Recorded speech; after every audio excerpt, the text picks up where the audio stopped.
There's a saying around New York and New York Knicks fans that's been, catching fire lately about how a lot of people are better than Jalen Brunson until it's time to be better than Jalen Brunson. Obviously, you've been around him a lot during your Villanova times and now here. How, what do you think when you hear something like that?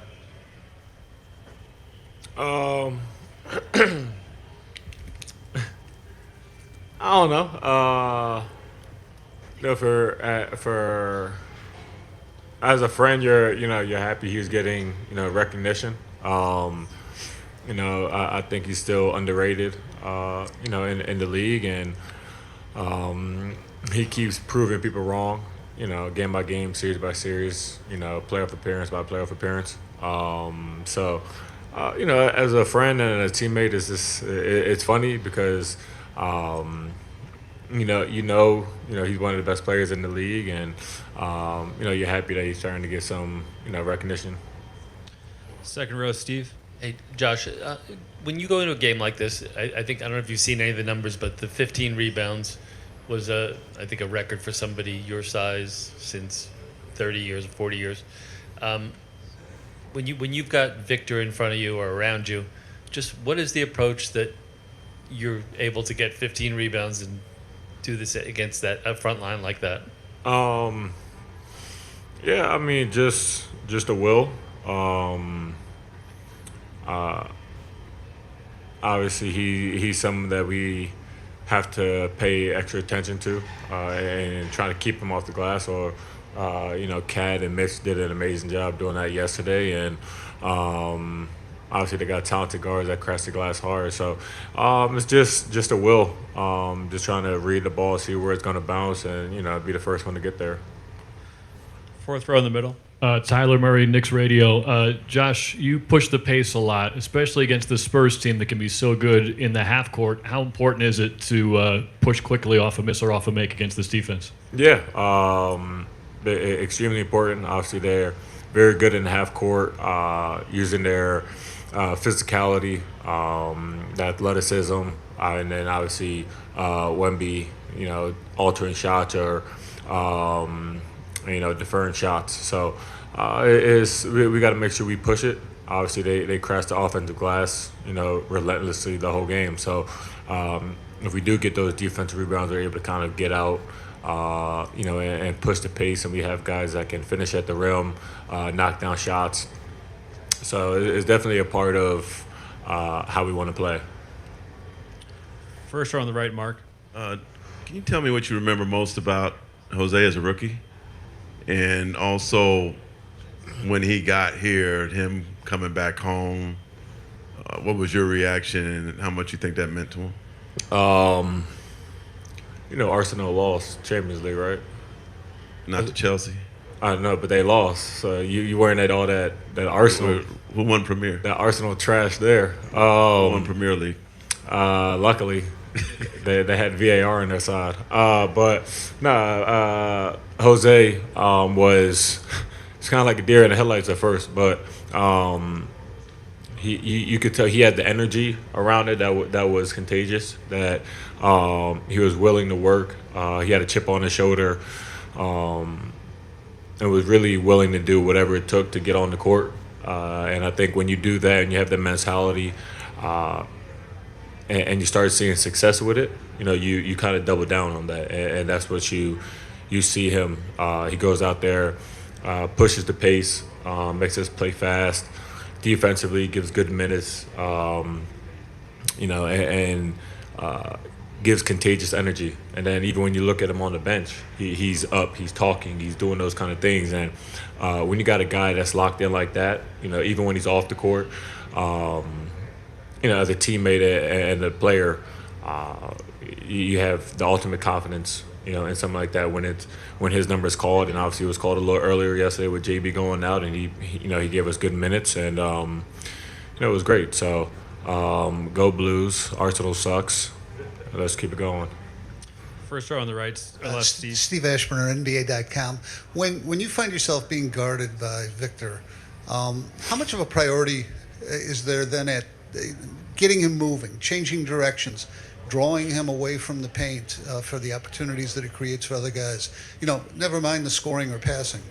Yeah, definitely. Important. I think all the questions that I was asked, the last 3 days about Victor guarding me, doing all those kind of things, and obviously we're going through stuff for that, and then the first play of the game, I look up, I'm bringing the ball up, and Champagne's guarding me, and I was about to call a timeout, tell him to switch, and be like, hold on, this is not how it's supposed to be, but nah, when you have someone like Victor guarding you, obviously he's very comfortable being around the rim and doing those kind of things, so you want to do your best to draw him out, and especially for me, I'm able to play rifle action or handoffs or ball screens with JB, Kel, OG, Landry. If he's down the floor, those, as long as I get a good hit on the guards, they're going to have open shots. So it's an emphasis of doing that, playing fast, and just trying to draw him out the rim, where he's not as comfortable. Third row on the right. Hey, Josh.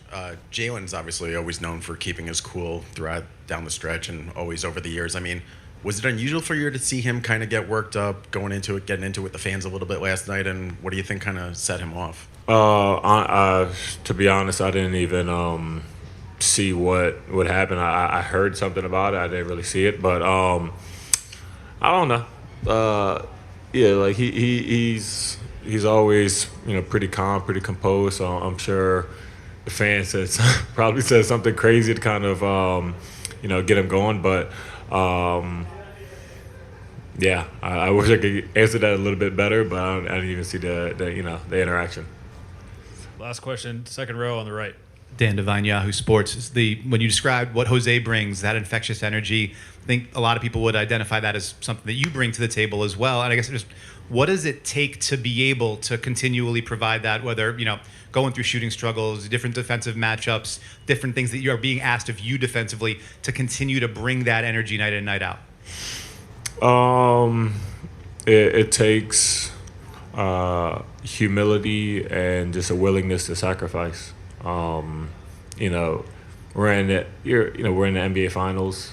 There's millions of people watching, and it's easy to get wrapped up in human nature of wanting to get recognition, wanting to score the ball, and wanting to show people what you can do on the biggest stage.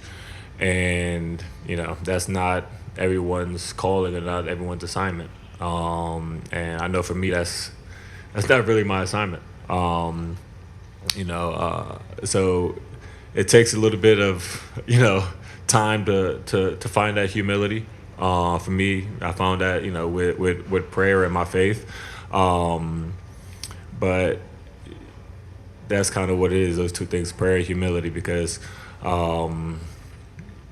it's easy to get wrapped up in human nature, especially at this level, when you want to show people what you can do. But when you have that willingness to sacrifice, and, I think Jose has it, myself has it, a lot of guys on the team has it, OG at times, Mikel at times, Cat at times. When you have a group of guys that have that willingness to sacrifice and that humility, that breeds, a championship culture. How you feeling today, Mitch? How's the mindset of the team? I feel great. Mindset of the team, we just watched film and we're learning and ready to go. What is the focus for game 2 for your ball club? Focus is just, knowing to play our game. Just stay ready and fight. Mitch, last night you guys celebrated a little on the court, but then after that everybody looked like they were focused. Is it discussed how you guys are just dialed in from game to game? What is that mindset like as a team? Our communication. We just talk to each other and stuff like that. We just continue to fight and just, we get it done. What are you guys expecting out of the Spurs in game 2? They pretty much have to win.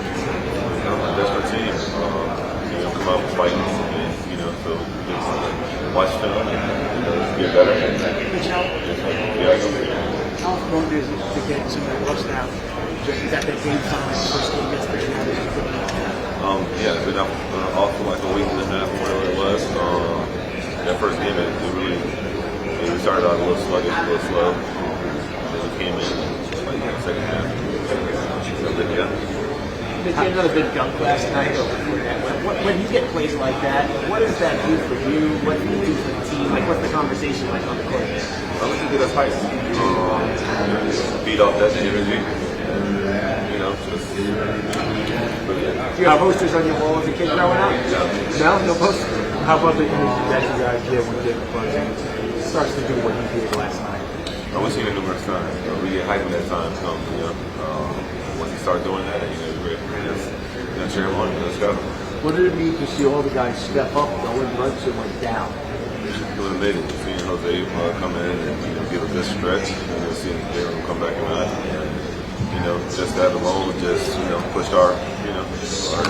How important will it be for you and Carl to remain aggressive against offense? I think this will be very important. Obviously, this kid's great. He's 4'7", 4'5". Shoot it, dribble. I'll touch him. But yeah, it's just, just want to be aggressive and keep playing. Now, what's different about the Spurs defense compared to other teams that we've seen so far in the playoffs? They're aggressive on the ball. They know they got a shot blocker back there. So that's just kind of the big difference in any other defense that I feel at least. So yeah, that's kind of what it is. Mitchell, hi Don, how are you? This is for ESPN. Do you think between you and Cat can dominate a guy like Wemby, at least what we saw in the first game? When you have to go out there and fight, just play our game. Is it difficult to guard a guy like that? We have to go out there and play our game. Anybody I else? haven't seen it. Yeah. There. What it's like to be here, you've been a long-tenured player with the Knicks, you've seen it all. What is it like to be in the finals? We always play for it. I've been here 8 years. Finally get to this moment. So far. See how it goes. How would you describe your journey? It is ups and downs. So overall, it was great though. OG, Sergio Andrés, Prime Video y Drafteados España. Sometimes people say that it's easier to bounce back after a loss than it is to double down after a win. You guys have 12 straight wins in the playoffs. How are you doing this, and how are you keeping each other, every day going forward? Thank you. Just going into each game with an edge, not worrying about the previous game, going in with the same intensity, and then focusing on just doing what it takes to win. Standing up there on the right.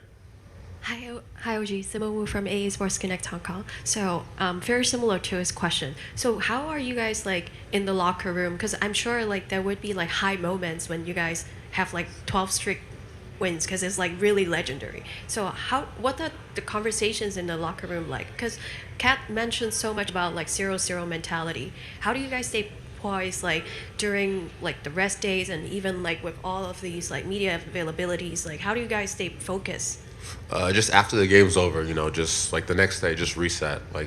Prepare for the next game, watch the film, try to clean up the things that you messed up on, or adjust whichever way is needed, and just come into the game with 0-0 mindset, like Kat said. Just focus on the next game. Fourth row middle, Tyler. Tyler Murray, Knicks Radio. Can you take us through that shot over Wembanyama from the corner? It didn't look like you had all that much room to work, but you somehow found enough space to hit that three-pointer. Can you take us through that play, how you found the room? Whenever I get the ball, I'm always just surveying, looking, trying to create some space. And whenever I feel I have any space, I'm always ready to shoot. So just like any other. Second row on the left. Alan Ambrosio from Amazon Prime Video, Brazil. You take a lot of pride on defense, of course, and you've been defending the best players on every team during the season and during your career. Where would you rank Victor Wembanyama on this? And also, he said that they didn't play normal. That was the word that many of the players from the Spurs said, that they just have to, play normal. Do you think that you guys did something that made them not play normal on their standards? I don't know. I think we just tried to be physical and be aggressive defensively. I think we try to make anyone we're playing uncomfortable, and we don't want people to be comfortable. So just taking up space when we can, always make sure to get a contest, and just fly around, communicate on defense. it's a collective effort as a team. First one on the left, Steve. Steve Ashburner, NBA.com. Victor gets the lion's share of the discussion and spotlight in this situation. But with Carl, as his counterpart for you guys, what generally, or maybe even now specifically, do you see in him that makes you guys confident that he can handle that positional comparison? Mm-hmm. Oh, I mean, we know Carl's an amazing player. We know that he can do it against anyone. He's a great player. He always finds a way to impact the game, whether it's his shooting, scoring in the post, passing, rebounding, defense. Whatever way, he finds a way to impact the game. So we're always confident in him. Front row in the middle. Puerto Rico. I want to ask you about the mental part of the game when you guys came down by double digit. You guys came down against Cleveland, 22-point deficit. Last night you guys came down by 14 points, but you guys kept fighting. Kept doing everything to come out with a W. How did you guys stick together to keep fighting and came out with a W? Just knowing that basketball is a game of runs, and a team might go on a run earlier in the game or midway through the game. Just staying with it, playing the way we play, focusing on taking good shots and playing good defense and finishing possessions out with rebounds, and just knowing that we're going to go on our own run as well. So just staying with it throughout the game. It's a 48-minute game. Second row on the right, Kurt. Kurt Heelan, NBC Sports. You had the 12 points fourth quarter, the strong fourth quarter. How do you walk a line between your desire to impact the game in those key minutes and taking what the game and the opponent is giving you? Where is that line? As the game starts, you try to, I don't know, I think everyone's trying to not ease into the game, but figure out how the game's gonna go. And then as the game goes on, you find spots and you pick and choose when to be aggressive, and then sometimes you just go and take it. So just reading the game, reading how I'm being defended or the shots that are there for me, and just being aggressive, whatever comes my way. First row. Hey, OG. There's a saying that is becoming famous last days that everyone is better than Jalen Brunson until you have to play against Jalen Brunson and win against Jalen Brunson. What do you think about that saying? Jalen, just whoever he plays against, he's a great player, No matter who he's playing against, he always has the same confidence in himself, and he just does what he does.